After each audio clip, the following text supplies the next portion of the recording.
बिस्मिल्लाहिर्रहमानिर्रहीम, अस्सलाम वालेकुम। मैं फैज़ान रिजवी हूँ और आप मेरे यूट्यूब चैनल देख रहे हैं। रूस अपने गोल्स, अपने अहदाफ हासिल किए बगैर नहीं रुकेगा। सर्गेई लावरोव, रूस के फॉरेन मिनिस्टर की स्टेटमेंट सामने आई है उस वक्त जब टेंशन्स बहुत ज़्यादा हाई हैं। उसकी वजह क्या है? उसकी वजह है रूस का वो मीलों लंबा काफ़िला जो कीव से चंद किलोमीटर दूर रह गया। व्लादिमीर ज़ेलेंस्की, यूक्रेन के सदर, ने एक स्टेटमेंट जारी की, दुहाई दी यूरोपियन यूनियन को, और उन्होंने ये कहा कि साबित करें कि आप यूरोपियन हैं, साबित करें कि आप हमारे साथ हैं और हमें यूरोपियन यूनियन की मेंबरशिप दीजिए। इस वक्त क्या सूरत हाल है, क्या सिचुएशन है? अभी वो काफ़िला कीव पहुंचा नहीं है। रूसी अफवाज का वो काफ़िला अभी कीव से चंद किलोमीटर दूर है, लेकिन उसके लिए ग्राउंड पहले ही सेट किया जा चुका है।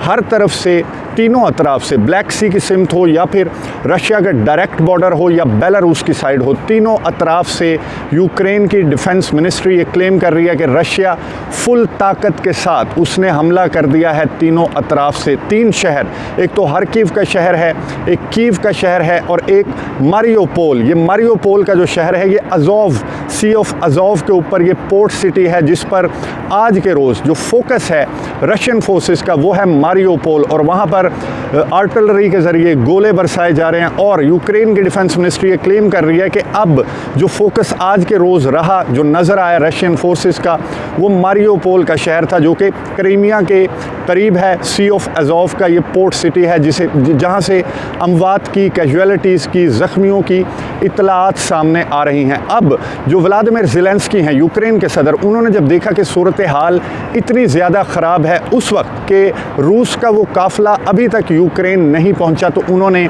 दुहाई दी, एक आखिरी कोशिश की। यूरोपियन यूनियन जिसको ज्वाइन करने के लिए वो दरख्वास्त पहले ही दे चुके हैं, उन्होंने एक तरह से एक इमोशनल किस्म की स्टेटमेंट जारी की और उन्होंने ये कहा कि अगर आप यूरोपियन हैं, अगर आप हमारे साथ हैं तो साबित करें और हमें यूरोपियन यूनियन की मेंबरशिप दी जाए, इससे पहले कि बहुत देर हो जाए। उन्होंने ये कहा कि इस वक्त जो है आपने चूज़ करना है कि आप मौत को चूज़ करते हैं या ज़िंदगी को चूज़ करते हैं, रोशनी को चूज़ करते हैं या फिर अंधेरे को चूज़ करते हैं, और टाइम बहुत कम है क्योंकि रूस का जो मीलों लंबा काफ़िला है वो चंद किलोमीटर दूर कीव से है। तो व्लादिमीर ज़ेलेंस्की ने यूरोपियन कंट्रीज़ को झंझोड़ने की कोशिश की, लेकिन यूरोपियन कंट्रीज़, मेरी अंडरस्टैंडिंग के मुताबिक यूरोपियन कंट्रीज़, बहुत सारे यूरोपियन कंट्रीज़ को इतराज़ है यूक्रेन की मेंबरशिप को लेकर। जैसे नेटो ममालिक को इतराज़ है यूक्रेन के नेटो को ज्वाइन करने से, इसी तरह यूरोपियन कंट्रीज़ को भी इतराज़ है यूक्रेन के यूरोपियन यूनियन को ज्वाइन करने पर। अब जो नेटो के चीफ हैं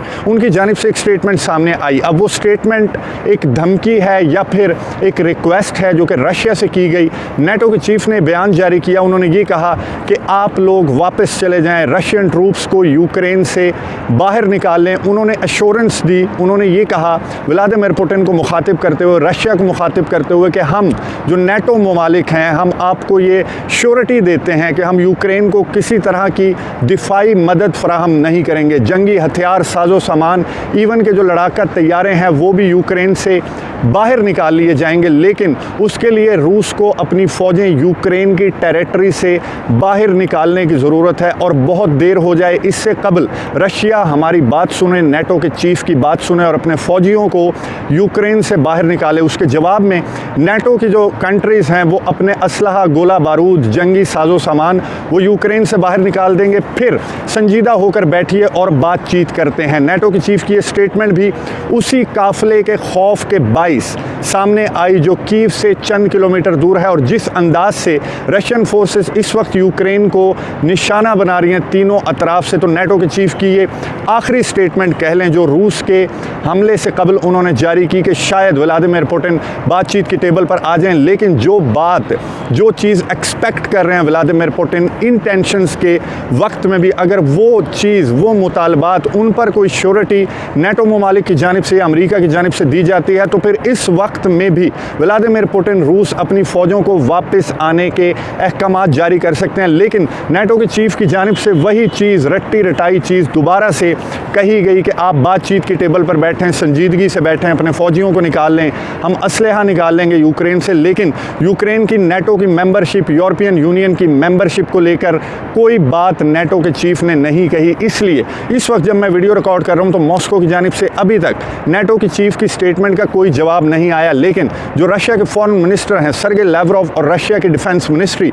उनकी जानिब से दो इंपॉर्टेंट स्टेटमेंट्स जारी की गई हैं जो कि नेटो की चीफ की इस स्टेटमेंट का जवाब भी हैं। रशिया की डिफेंस मिनिस्ट्री की जानिब से ये स्टेटमेंट जारी की गई कि जब तक हम अपने अहदाफ, अपने गोल्स हासिल नहीं कर लेते तब तक रूस की अफवाज नहीं रुकेंगी। अब ये गोल्स क्या हैं? सर्गे लैवरोव रशिया के फॉरेन मिनिस्टर से सवाल किया गया कि रूस के गोल्स क्या हैं। सर्गे लैवरोव ने एक बहुत इंपॉर्टेंट स्टेटमेंट दी। इस सवाल के जवाब में उन्होंने ये कहा कि यूक्रेन के अंदर न्यूक्लियर फैसिलिटीज़ मौजूद हैं और ये हमारे लिए बहुत बड़ा ख़तरा है। जब तक हम इन न्यूक्लियर फैसिलिटीज़ को ख़त्म नहीं कर देते तब तक हम नहीं रुकेंगे, रूस की फोर्सेस नहीं रुकेंगी। और यही वो गोल है जो व्लादिमीर पुतिन ने, यही वो टास्क है जो डिफेंस मिनिस्ट्री को और रूस की अफवाज को दे रखा है। मैं आपको ये बता दूं कि यूक्रेन एक दौर में न्यूक्लियर पावर था, इसके पास न्यूक्लियर हथियार थे।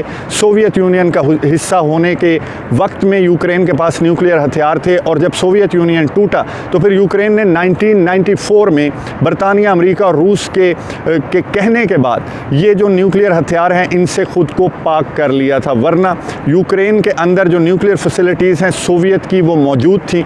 और अब रूस को क्रीमिया के मामले के बाद 2014 के बाद ये शक है कि यूक्रेन दोबारा से वो न्यूक्लियर फैसिलिटीज़ को यूटिलाइज़ करके न्यूक्लियर हथियार हासिल करने की कोशिश कर रहा है। तो सर्गे लैवरोव की जानिब से ये स्टेटमेंट नेटो के चीफ की स्टेटमेंट का जवाब है और उन्होंने ये कहा कि यूक्रेन को हम न्यूक्लियर हथियारों से पाक करेंगे और जो भी न्यूक्लियर फैसिलिटीज़ हैं उन्हें हम नहीं छोड़ेंगे। और यही रशिया की जानिब से नज़र भी यही आ रहा है कि रशिया न्यूक्लियर फैसिलिटीज़ को, उनकी जो फ़ौजी ठिकाने हैं उनको निशाना बनाया जा रहा है रूस की जानिब से। और सिविलियंस की कैजुअलिटीज़ भी रिपोर्ट हुई हैं जो यूक्रेन के मुताबिक हैं। और 1 मिलियन लोग, 10 लाख लोग इस वक्त तक यूक्रेन से बाहर निकल चुके हैं। काफ़िला जो ही यूक्रेन पहुँचेगा उस पर नज़र रखेंगे। उससे कबल ही ग्राउंड सेट करना शुरू कर दिया है रूस की अफवाज ने यूक्रेन के अंदर तीनों अतराफ से। और जब ये काफ़िला यूक्रेन के कैपिटल कीव पहुंचेगा तो वो हतमी चंद घंटे होंगे जिसमें व्लादिमीर पुतिन ने अहकाम जारी कर रखे हैं कि 1 और 2 मार्च को मुझे रिजल्ट्स चाहिए और यूक्रेन का कंट्रोल रूस के हाथ में चाहिए। इससे कबल नेटो के चीफ, जिनका सॉफ्टवेयर थोड़ा सा अपडेट होता हुआ दिखाई दिया, अगर रूस के मुतालबात को लेकर अमेरिका और नेटो की जानिब से कोई स्टेटमेंट सामने आती है या फिर जो बातचीत का मरहला गुज़िश्ता रोज़ शुरू हुआ था अगर वो कंटिन्यू होता है तो इसका मतलब है कि रूस की ये पावर, रूस का ये ताकतवर हमला जो है वो सॉफ्टवेयर अपडेट करने लगा है नेटो और अमेरिका समेत दीगर ममालिक का। लेकिन अभी तक ऐसी कोई स्टेटमेंट आती नज़र नहीं आ रही। यूक्रेन के जो सदर हैं व्लादिमीर ज़ेलेंस्की, उनकी दुहाइयाँ किसी काम नहीं आ रही। कोई मुल्क, कोई नेटो मुल्क जो बहुत ज़्यादा बातें कर रहे थे उनका साथ देने का, अभी तक उनकी जानिब से कोई स्टेटमेंट क्लियर कट सामने नहीं आई, बल्कि नेटो के चीफ जंगी साजो सामान, गोला बारूद तक निकालने को तैयार हैं। अब रूस की जानिब से क्या रद्द-ए-अमल आता है नेटो के चीफ की स्टेटमेंट का, और जब ये काफ़िला 40 मील लंबा काफ़िला यूक्रेन के दारुल हुकूमत पहुंचेगा उस वक्त सूरत हाल क्या रुख इख्तियार करती है, इस मामले पर नज़र रखेंगे। आपको अपडेट्स देता रहूँगा। अगली वीडियो तक के लिए इजाज़त दीजिए।